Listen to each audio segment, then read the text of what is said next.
Hello, Ski everybody, D-Man here, the leader of the Crow's Nest and the Weeb of the South. Now, I know I just put out an update letting you guys know that it's going to be a while before I really put out anything huge that I have planned.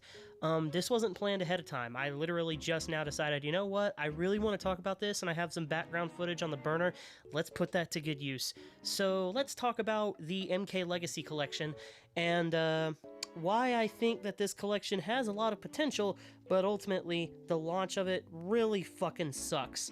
Now this has already been covered, like, by, you know, some notable figures in the MK community, and of course, you know, other casual fans like myself who just wanted to play the game and, you know, just play some old MK online for fun. But yeah, there's some pretty big fucking disappointments, so without further ado, let's begin. By the way, quick disclaimer, I did not buy this game, my buddy Dylan bought it for me, so Dylan, if you're watching this, I appreciate you buying it for me and everything, but damn man, this launch is rough. So yeah, let's get into it. I think first of all, what I really want to talk about is the biggest elephant in the room, the online connectivity and performance, because Jesus Christ, let this footage speak for itself. And no, it's not because the game is inactive, it's just because the matchmaking plain fucking sucks.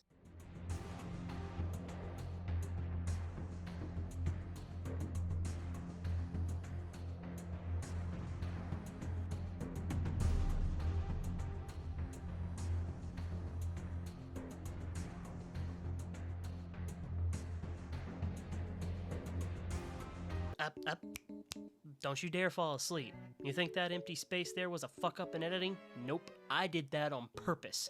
The reason why I did that is because I wanted to show you just a fraction of the queue time I had while waiting for a match on Mortal Kombat Trilogy. And that's just one of the games in this port. I don't even want to begin to describe to you the amount of waiting time I had trying to queue up for a match on Mortal Kombat 2 or Ultimate Mortal Kombat 3. I didn't even get any online footage of Mortal Kombat 2, and my god, you think that looked horrible? Check out what happened when I tried to queue up from Ultimate Mortal Kombat 3.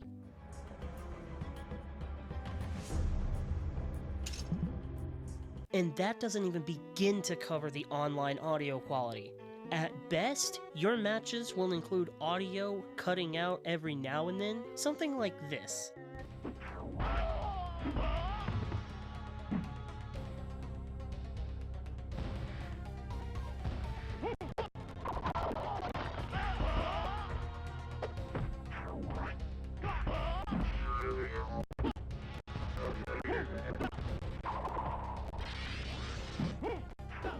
That's at the best of times. At the worst of times, you could get games with audio stuttering worse than me when I tried to give an unrehearsed speech.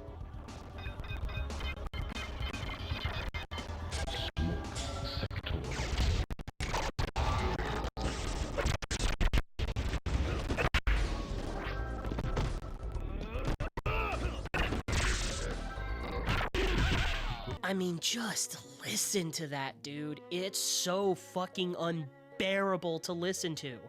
I honestly can't think of a better word for that than distracting. It's distracting to try and play with that. It has completely ruined matches for me, and otherwise really good match footage because, yeah, the audio just stutters like a motherfucker. It's bad. I also don't really think the netcode in this game is that good, and this is gonna be down to an opinion thing, but yeah, in my opinion, the netcode in this game is, you can debate how you think it is all you want, but to me, it's just kind of mediocre. It is adjustable with the input delay, but in all honesty, I really don't think it makes that much of a difference for me personally. Then again, I am one of those Wi-Fi warriors, so yeah, take what I say with a grain of salt here, but the netcode just didn't feel that good to me. And finally, the worst offender here. The thing that bothers me the absolute most about all of this, the biggest shit kicker of them all. No lobby options whatsoever. You can't host private lobbies. No way to invite your friends. No way whatsoever. A fighting game collection with a bunch of ROMs that seem to have just been plastered onto it.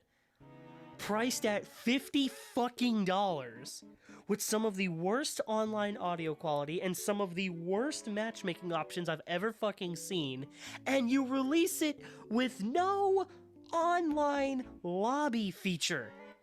Now, the devs have said they're going to patch it within a few weeks, and they're gonna add in the online lobby option. And when they do, I'll be able to play this game with some of my friends that actually have it, you know? My friend Dylan, my friend Ryan, my friend Duck, Greg if he wants to join in on it.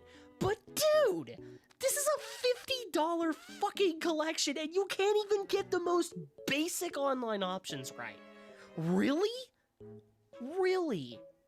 Now, obviously there are some good things to say, but they're pretty minuscule. Like, the offline experience is definitely better. You get more ROMs to play that you can't select to play online.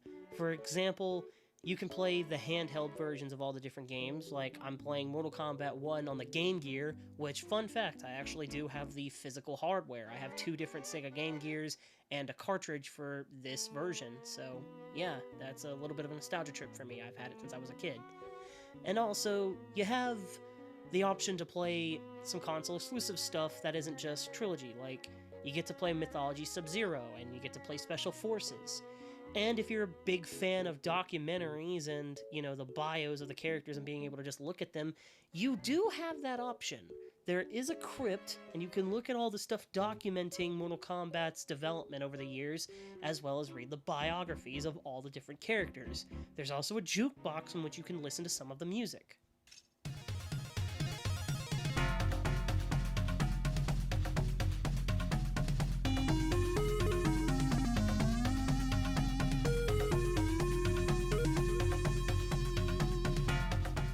So yeah, as you guys can tell, I'm pretty disappointed overall. I really wanted to like this game more than I did. If you want to just play it offline, it's enjoyable enough. You get what you get when you play the game offline. The audio doesn't stutter, and you get more games to play offline than you do online. If you're a fan of the documentary stuff and you want to read up on the bios of the characters or listen to your favorite game's tunes in the jukebox, you can do that. And there's plenty of stuff to do offline, you know, plenty of games to play, and plenty of ways to play them. But the online experience is one of the worst I've ever had, not just in fighting games, but probably in video games, period. The netcode is whatever. The audio stuttering is outright infuriating to deal with. The lack of a lobby option is completely inexcusable. There's no crossplay, and the worst part of all is that you can't queue for multiple games at once like the recent collections that have been coming out. And when queuing up for a game, as you saw earlier, the wait time just to queue up for a single match is outright fucking abysmal. Even with an active player base, it struggles to find anybody, even when you have the filter turned on to connect you with anybody in the world, especially those overseas. I cannot, for the life of me, defend this. This is just bad. So yeah, if you haven't bought this collection yet, then my advice is just don't do it yet. Wait for a price drop, and wait for some of the quality of life changes to be made. I cannot recommend in good faith spending $50 on a collection that seemed rushed, incomplete, and completely unplayable damn near offline. It is just sad how they handled this game. If you only care about the offline experience, then maybe this video is completely irrelevant to you. But even then, I don't recommend spending $50 on it yet. Like, maybe if they do like a 30 or a 25, then if you only care about the offline, sure, pick it up. But overall, I would say just avoid spending your money on it altogether until further notice, because good lord, man, this collection is... it has been mishandled like crazy. But with that being said, that's going to be it for this video. Thank you guys so much for watching. Don't forget to leave a like, comment, subscribe to the channel if you're new, hit that notification bell so you don't miss new uploads when they go out. As always, I'll leave you with Avita saying, ciao my crew members, D-Man out, peace, and have a lovely, lovely day, all my fabulous cultured individuals. Sayonara.